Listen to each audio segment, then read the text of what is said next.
देखिए shark tank India के full episodes free on Sony live. पिछले 4 साल से टूथपेस्ट लगा रही हूँ मैं अपनी बालों में। व्हाट, बालों पे टूथपेस्ट लगाया? अरे मार्केट से जितनी भी हेयर डाइज मैंने यूज किए उन सब में टूथपेस्ट वाले इंग्रेडिएंट है। बाल काले करनी थी बट अब देखो दांतों की तरफ पूरे मेरे बाल सफेद हो गए। तो शार्क्स, रेंजी इज राइट।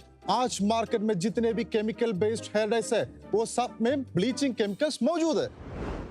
ये आपको ग्रे हेयर इंक्रीज करता है, हेयर फॉल को ट्रिगर करता है और स्कैल्प डैमेज भी करता है।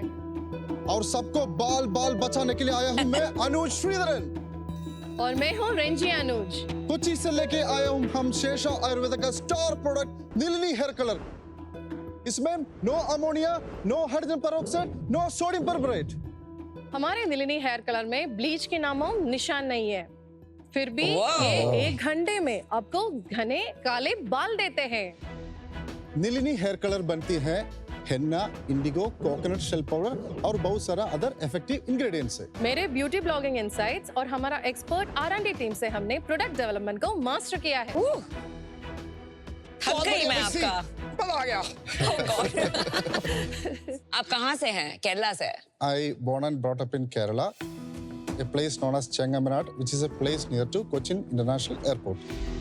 और मैं भी केरला में बॉर्न एंड ब्रॉट अप हूँ। मैं बिलोंग करती हूँ अरूर, एक स्मॉल विलेज है आलपी डिस्ट्रिक्ट में। ये प्रोडक्ट देख लें? Yes yes please.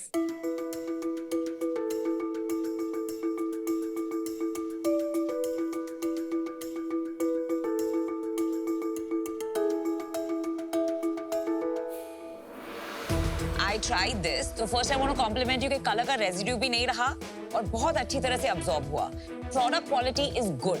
Thank you, ma'am. Adding to that, I think the packaging बहुत अच्छी है। Packaging quality बहुत अच्छी है। I think hair color से शुरू किया था pitch. हाँ, वो सबसे पहले उसके बारे में बताइए। Actually, is that the core proposition of the brand? Yes Exactly, exactly. So उस पे बताइए थोड़ा सा exactly what is the problem you are trying to solve?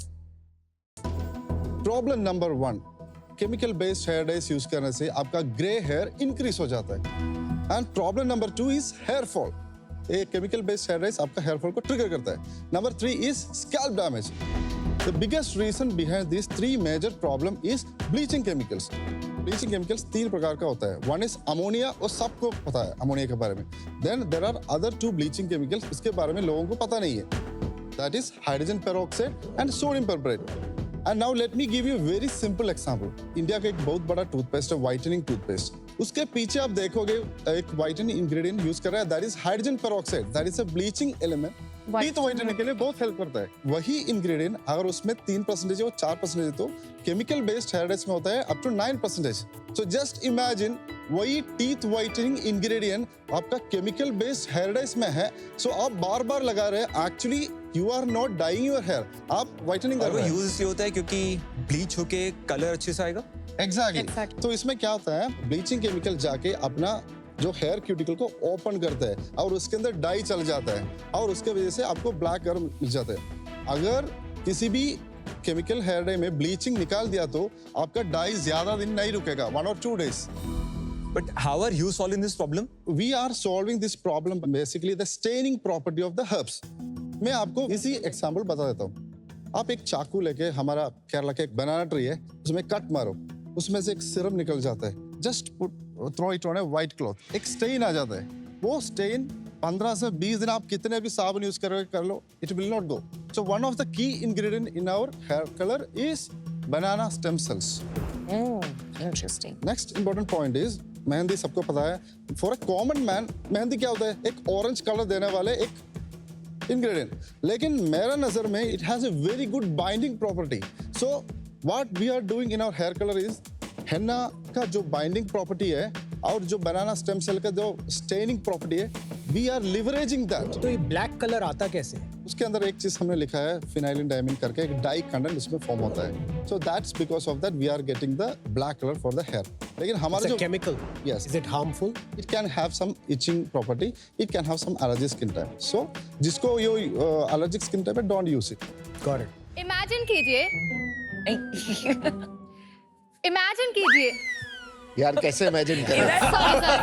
क्या इमेजिन करें? सॉरी इमेजिन कीजिए कि आप शार्क टैंक में आए हो, आपने अपनी फेवरेट ड्रेस पहनी है और स्ट्रैप ही फिसल जाए। कंफर्ट तो छोड़ो, कॉन्फिडेंस भी खत्म हो जाता है। Oh, it's part of the pitch. But not any more. Get Snappy कि सिर्फ एक स्वाइप से कपड़े आपकी बॉडी से चिपक जाते हैं, वो भी एकदम परफेक्ट जगह पर। Let me show you.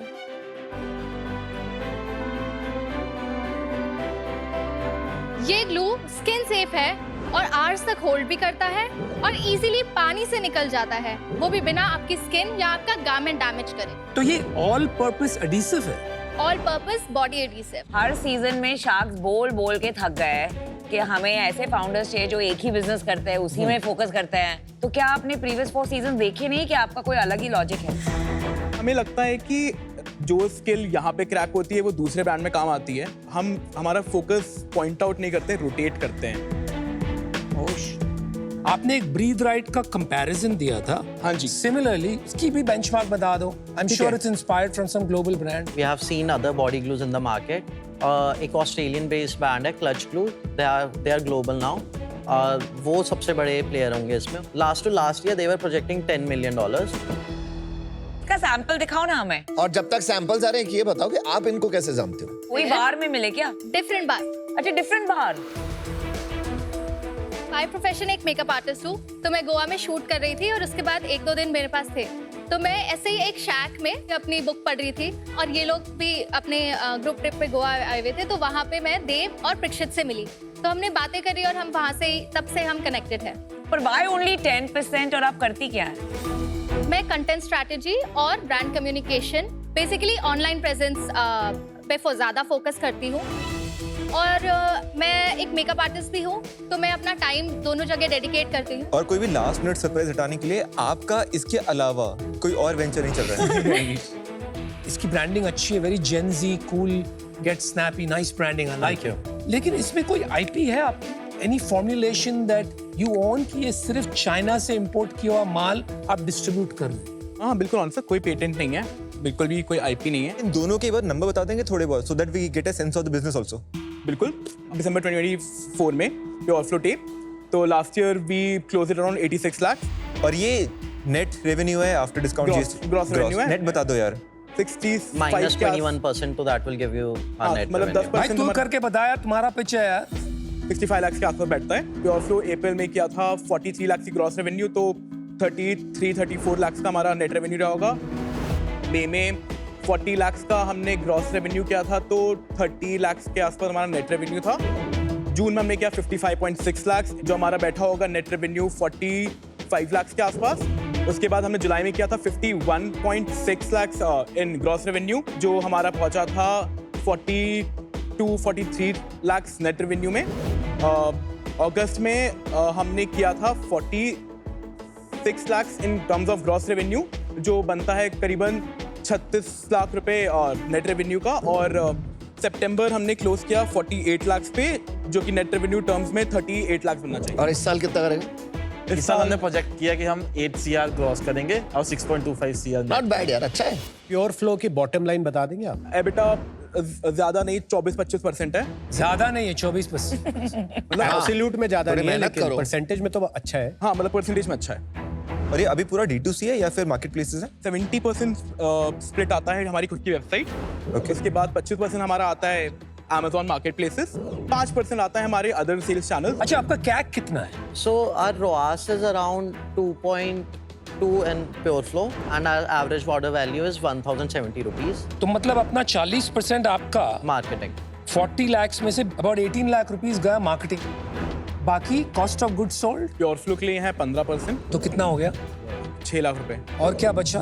8% freight है, 3 लाख गया वहाँ। 5% कमीशन एंड रेफरल फी होता है अमेजोन का, तो 2 लाख वहाँ चले जाएंगे। 5% अदर एक्सपेंसेस हैं, जिसके अंदर आता है वेयर हाउसिंग, इलेक्ट्रिसिटी। तो आप कोई सैलरीज नहीं ले रहे? सैलरी से ड्रॉ नहीं करते हैं, इसीलिए आपका EBITDA है 20%। लेकिन अगर आपकी अपॉर्चुनिटी कॉस्ट गिनी जाए तो आप प्रीटी मच जीरो पे ऑपरेट कर रहे हैं। नॉट रियली, बट मुझे लगता है अनुपम इस स्केल पे भी सैलरी भी अगर जोड़ ले ये तो शायद ब्रेक इवन पे होंगे। At this to there scale, credit 40 lakh पे 25%, 10 लाख में सैलरी हो जाएगी 5-6 लोगों। तो आपके रिपीट कस्टमर्स कितने हैं? 15% है। 4 महीने का गेट स्नैप ही बता दो यार। मई 21, 2025 में लॉन्च हुआ, 9-10 दिन में हमने 2.9 लाख की ग्रॉस सेल करी, तो 2 लाख की हमने नेट सेल्स करी। नेक्स्ट महीने हमने 17 लाख की सेल्स करी थी, नेट सेल्स 14 लाख की बैठेगी उस पे। जून में 14 लाख करी। उसके बाद 14.2 हमने किया जुलाई में, उसके बाद हमने 14.5 किया अगस्त में। Same okay. तो सितंबर हमने क्लोज किया है 19-20 के आसपास, तो मतलब 15-16 लाख का नेट सेल बैठेगा। देखिए शार्क टैंक इंडिया के full episodes free on Sony live.